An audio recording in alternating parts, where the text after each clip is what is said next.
ঐতিহাসিক যুগবিন্যাস অনুযায়ী ইসলাম পূর্ব প্রায় ১৫০ শতকে ২০০ বছর পুরো সময়টাকে আইয়ামে জাহিলিয়া যুগ ধরা হয়। বর্তমান সময়ের অনেক ঐতিহাসিক ইসলামিক যুগকে কলঙ্কিত করার জন্য এই আইয়ামে জাহিলিয়াটাকে ইসলামের যুগের সঙ্গে মিলাইয়ে দেয়।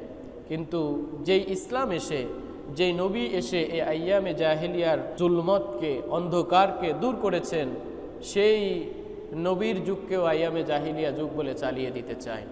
এটা ঐতিহাসিকদের এবং বৈশ্বিকভাবে একটা ইসলামিক মানুষের ব্যাপারে এবং ইসলাম সম্পর্কে একটা বড় ধরনের ষড়যন্ত্র। এর উপস্থিতি সুতরাং এমন একটা পরিস্থিতি যে এই মানুষটা পৃথিবীতে সোনার মানুষ গড়েছিলেন, সেই মানুষটার জীবন আলোক এই মাসেই তিনি এসেছিলেন। রবিউল আউয়াল মাস রাসূল করিম সাল্লাল্লাহু আলাইহি ওয়াসাল্লামের জন্মের মাস হলেও অন্য অন্য অনেক দিক থেকে রবিউল আউয়াল মাস অনেক বেশি গুরুত্বপূর্ণ। এই মাসে রাসূল সাল্লাল্লাহু আলাইহি ওয়াসাল্লাম হিজরত করেছিলেন।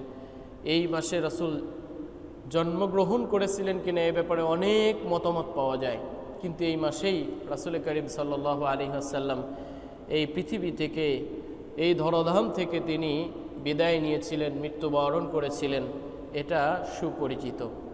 এই মাসেই রাসূল সাল্লাল্লাহু আলাইহি ওয়াসাল্লাম হিজরত করেছিলেন। এরকম বিভিন্ন দৃষ্টিকোণ থেকে রবিউল আউয়াল মাস অনেক বেশি গুরুত্বপূর্ণ।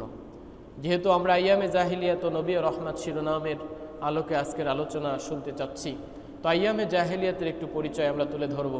আইয়ামে জাহিলিয়াত শব্দের শাব্দিক অর্থ হচ্ছেন দুইটা, একটা যৌগিক শব্দ আইয়ামে জাহিলিয়াত। আইয়াম এটা ইয়াউমুনের বহু বচন, আর জাহিলিয়াত মানে মূর্খতা সুলভ, অর্থাৎ মূর্খতা সুলভের একটা কাল বা যুগ, সন্ধিক্ষণ অতিবাহিত হওয়ার কালকে আইয়ামে জাহিলিয়া বলা হয়।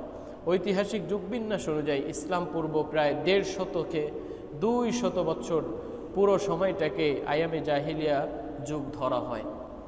বর্তমান সময়ের অনেক ঐতিহাসিক ইসলামিক যুগকে কলঙ্কিত করার জন্য এই আইয়ামে জাহিলিয়াটাকে ইসলামের যুগের সঙ্গে মিলাইয়ে দেয়।